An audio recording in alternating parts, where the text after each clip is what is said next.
Hello children, welcome to the first language English class of 8th standard. In today's class, we will be learning about the second poem, Leisure. This poem has been written by W.H. Davis. Here, there is a box for you. Now, let us see what is there in this box.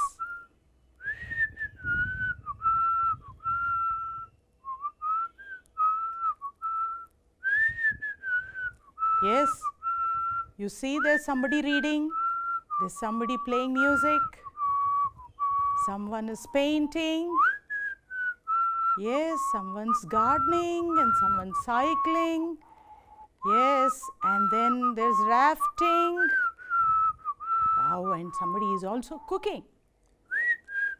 What do you think all these are? Yes, I have picked it up from my hobby treasure house. Now, let's think about these things. When do we do these activities?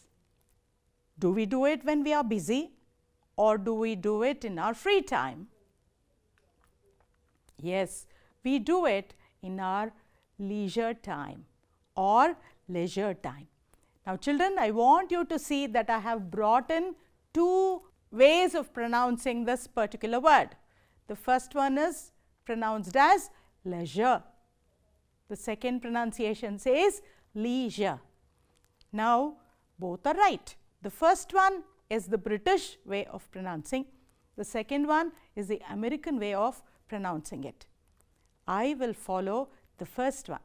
I will use the word leisure, right? Okay. Now, let us go to the poem. In this poem, Leisure, W.H. Davis brings out a very important aspect for us, which is applicable for all of us in today's life. Now, let us know about this poet before we go to the poem proper. W.H. Davis was born on 3rd July 1871. He was born in Newport, Wales, so he is a Welsh poet. He belongs to the Georgian School of Literature and he spent most of his youthhood as a tramp. Some of his major works are The Soul's Destroyer and Other Poems, Song of Joy and Others, Foliage, The Bird of Paradise and Other Poems. The principal themes in most of his works are life's hardships, human condition as reflected in nature, his own tramping adventures he has brought out as themes, and he has also spoken about the various characters he has met in his life. He has got a few awards. He has primarily got an honorary doctorate from the University of Wales and he was also honoured with a plaque at the Church House in Newport, Wales. He met his end. He died on the 26th of September 1940. Now, this particular poem that we are going to study in today's class, Leisure, is taken from the collection Songs of Joy and Others. Now, listen to the poem. Are you ready? Yes. Give your ear. Now, we are going to listen to the poem Leisure. Now, remember children, this poem is also meant for memorization. So, as you listen, please give your ear so that you will get the words clearly so that you will be able to pronounce it correctly too. Are you ready? Yes. Now, let us listen to the poem. What is this life if full of care? We have no time to stand and stare. No time to stand beneath the boughs and stare as long as sheep or cows. No time to see when woods we pass, where squirrels hide their nuts in grass. No time to see in broad daylight, streams full of stars like skies at night. No time to turn at beauty's glance and watch her feet, how they dance. No time to wait till her mouth can enrich that smile her eyes began. A poor life this, if full of care, we have no time to stand and stare.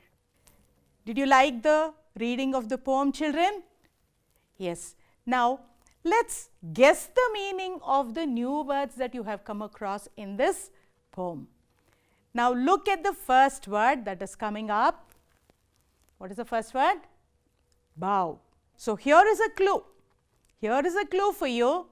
What should you do? See if you can find out the meaning. I'll also give you another clue because just this picture may not help you find the meaning of a new word. Okay, now see, I have jumbled the words of the meaning. Now see if you can frame a correct sentence. A branch, a large of tree.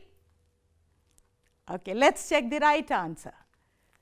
The correct meaning of the word bough is a large branch of a tree. Now let's see how to use this in the form of a sentence. The boughs of the apple tree were bent with fruits. Now let's go to the next word. Enrich. Here comes an image and also the word clues of the improved quality. Now what do you think is the right answer? Yes, the meaning of the word enrich is improve the quality of. Now let's check how to use this in a sentence.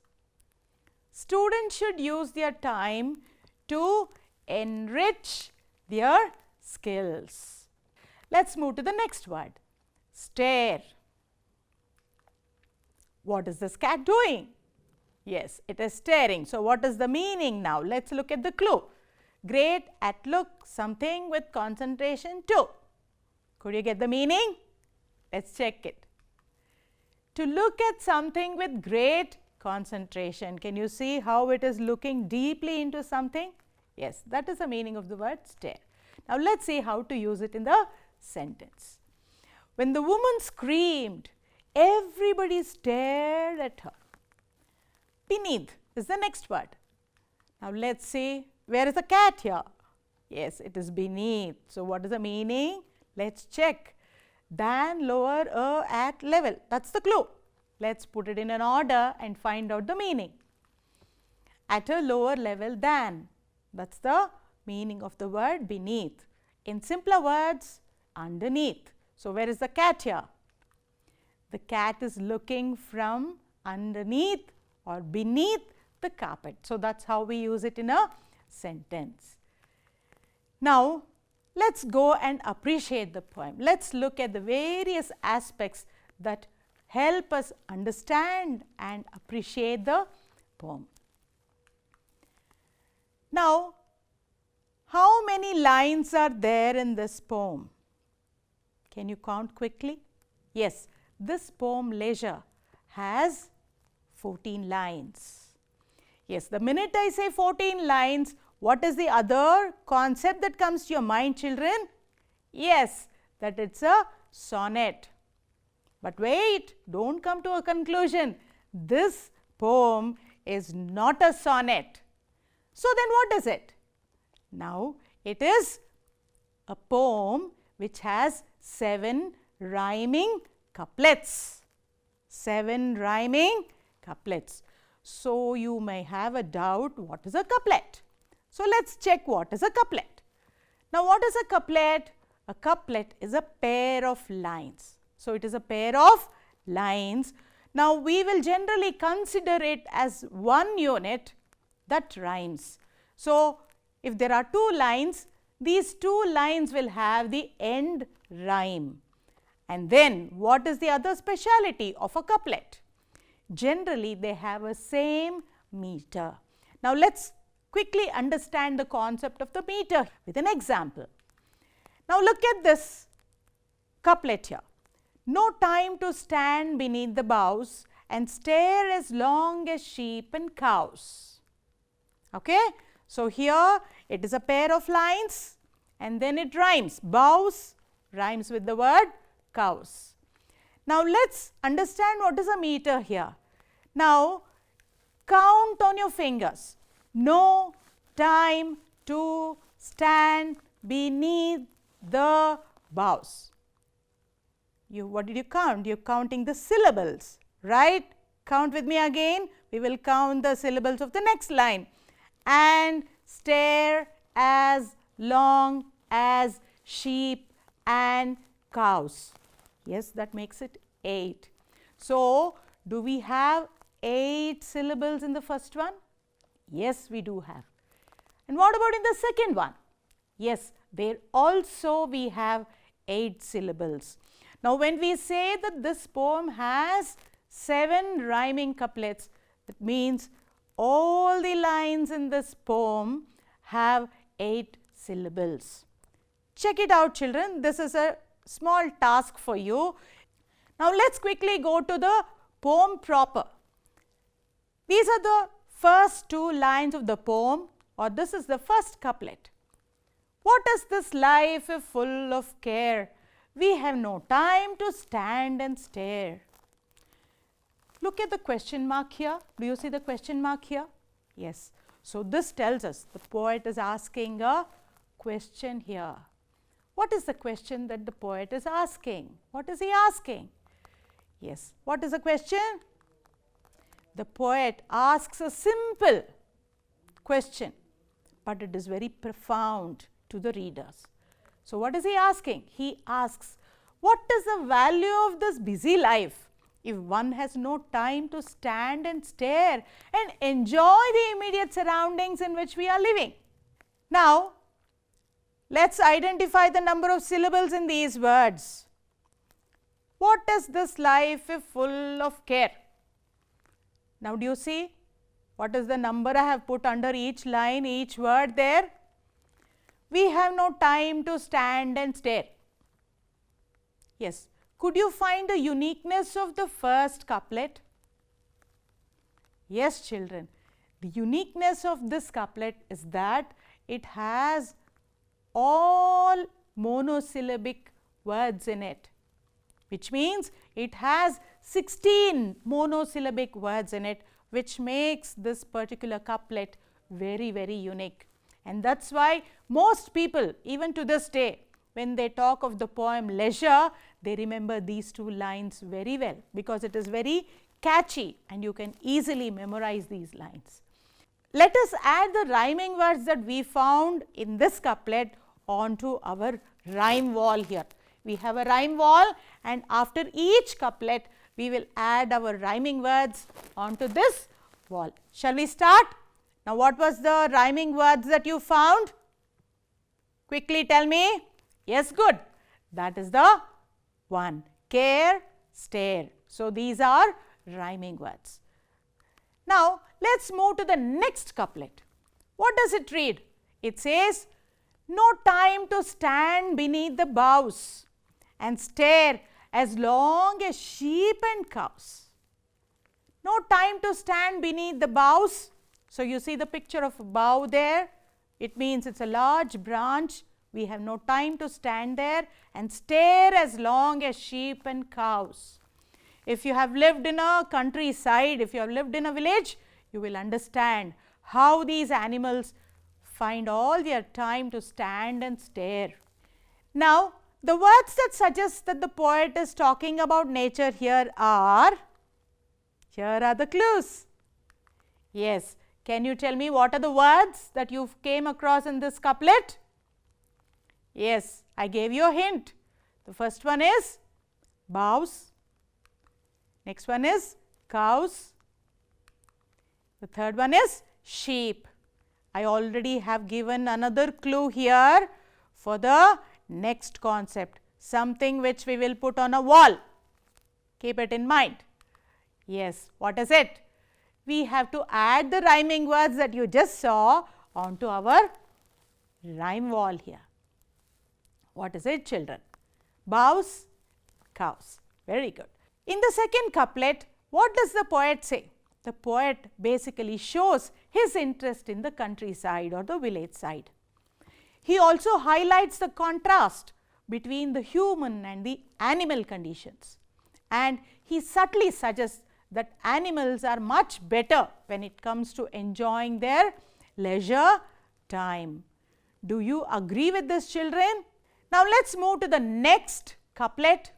No time to see when woods we pass, when squirrels hide their nuts in grass. Children, look at what the squirrel is doing. It is hiding its nut in the grass.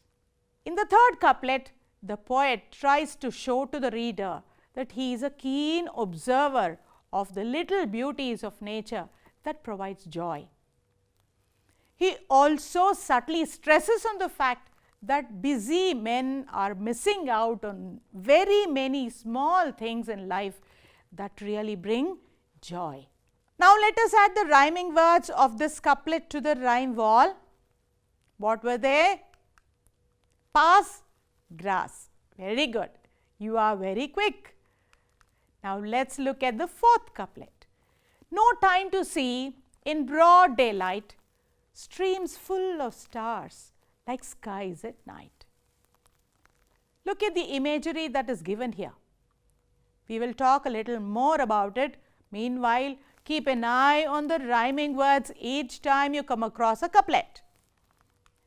Now let's see what the poet has to tell in the fourth couplet.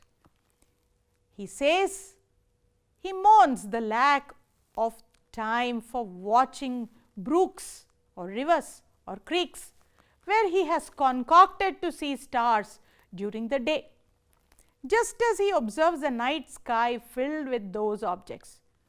Children, here the poet is actually feeling very proud of himself because he is able to see stars even in streams. He is able to stand and enjoy the little stars, and he feels it is not likely for many people to find stars in streams of water.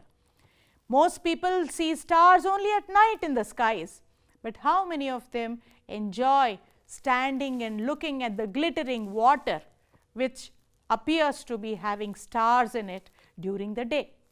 Yes, that is why he feels very proud of himself here. Now let's add the rhyming words from this couplet to the rhyme wall. Now what were the words? I asked you to carefully look at it. Yes, let's put the words now. The words are daylight and night.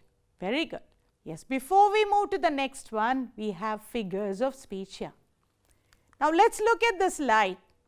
Streams full of stars like skies at night. Now can you tell me that there is some figure of speech here? There are two objects which is coming up here.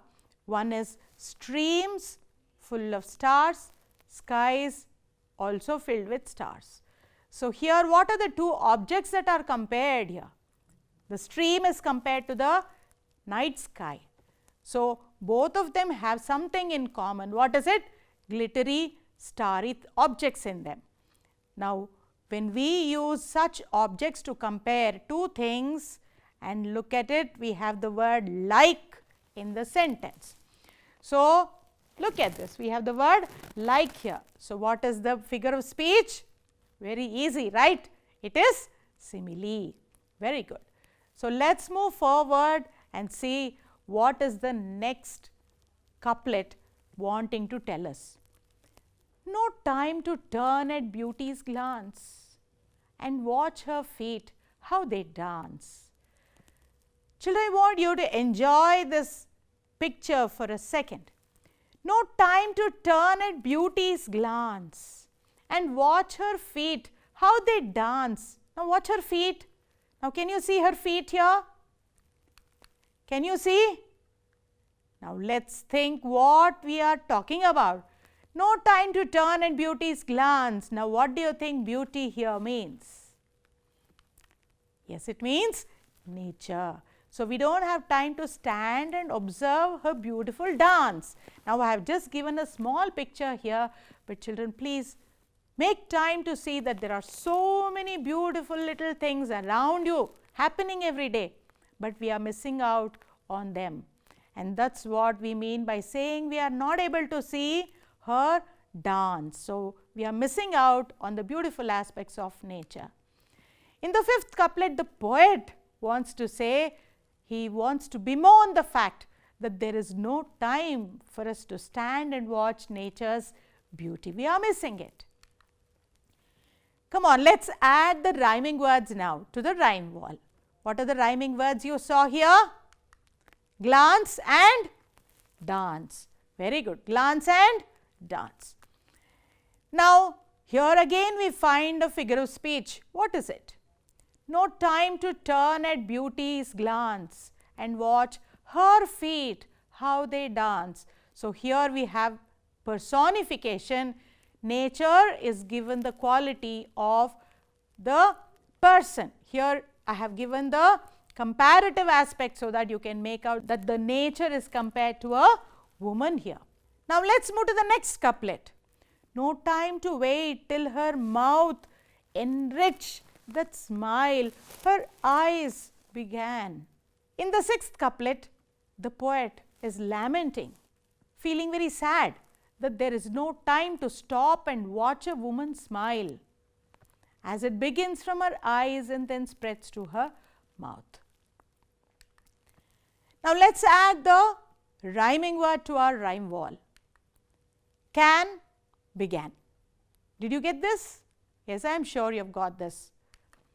Now, let's go to the last couplet, children. What does the last couplet say? A poor life this, a full of care, we have no time to stand and stare. Now, look at the punctuation at the end here, it is a full stop.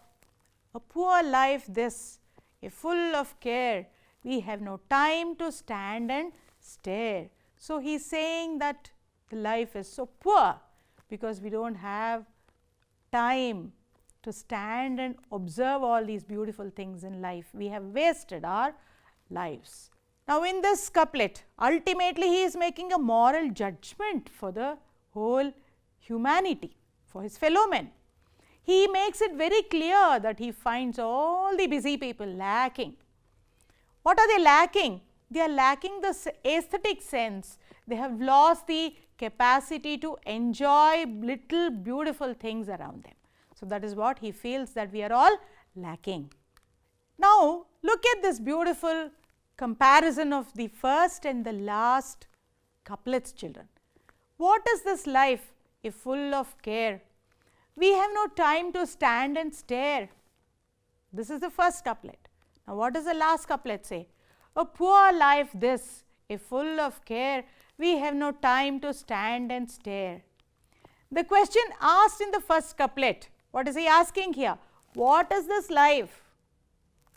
Then he gets the answer in the last couplet, which he is actually giving us the answer also. He is saying it is a poor life if you are not able to stand and stare.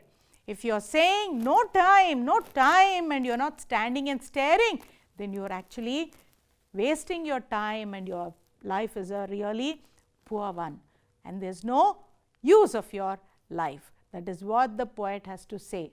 So, he is raising a question in the first couplet and he is himself giving the conclusion or the judgment to us in the last one. Now, let us add the rhyming words of this couplet to our rhyme wall. Are you ready? Yes, what does it say? Again, look at that. The first one and the last one have the same rhyming words. Now, let us quickly do an activity. Now, this activity has also been suggested in your textbooks, children. What should you do? You have to supply another rhyming word to all the rhyming words that are there on our rhyming wall now. Now, what are the words that are there in our rhyme wall? Let us see. Will you be able to give another rhyming word for all these? Very good. Do it and keep it ready. We have observed that the poet has been using in every couplet, he has used the word no time, no time, no time. How do you think we can comment on this phrase? The words no time appears in every couplet. It rings like a bell in this very carefully crafted poem that takes the reader through a series of occasions in which the excuse of no time prevents one from enjoying life to the full. The poet wants to emphasize here by using it in every couplet. Now, let us do another small activity. Can you identify this line? Now, here comes the clue. A, P, L, T, I, F, O, C. Could you get it? Okay. This is the line. A poor life, this a full of care. Children, you can even use this method in order to memorize the lines of this poem. This method is one among the many methods that can be used for memorization. Now, let us move to the next activity. Now, what is this? Let us quickly recall the substance of the poem. What is the substance of the poem? What does it mean? It means we are going to summarize the whole poem now. What does it say? Leisure by W.H. Davis is an incredible, unbelievable, incredible means unbelievable, poem about taking time to look around and notice the beauty that every day holds for us. Davis does a wonderful job of opening the eyes of all those who read this marvelous work or poem. This poem teaches us that we need to slow our lives down and take a look around and notice the little things around us. We should take advantage of the little time that we have on this beautiful earth and pay attention to the little things, small things, and we must not miss out on its beauty. That is the gist that the poet is actually trying to give us here. Now is the time for home assignments. Are you ready to write it down? Yes, come on, write it down, children. You have to complete these lines of the poem. What are they? What is this life? That's the first one. Second one is no time to wait. The third one is and watch her feet. Answer these questions. Quickly take it down. What do squirrels hide in grass? What are we missing in broad daylight? The next question is, how long do we stare? The fourth one is, what do beauty's feet do? What are the night skies compared to? What do you see in the garden? Could you write it down? Okay, these questions are also there in your textbook, children. So, don't worry if you are a little slow in writing. You can look up there and you can complete your tasks. I want you to think on this, children. How is our life today very different from the life visualized in the poem? What can we do to manage our time so that we enjoy the pleasures, little beauties of life? Think and try to apply it to your lives, children, because this is very essential. Now, thank you for patiently listening to me.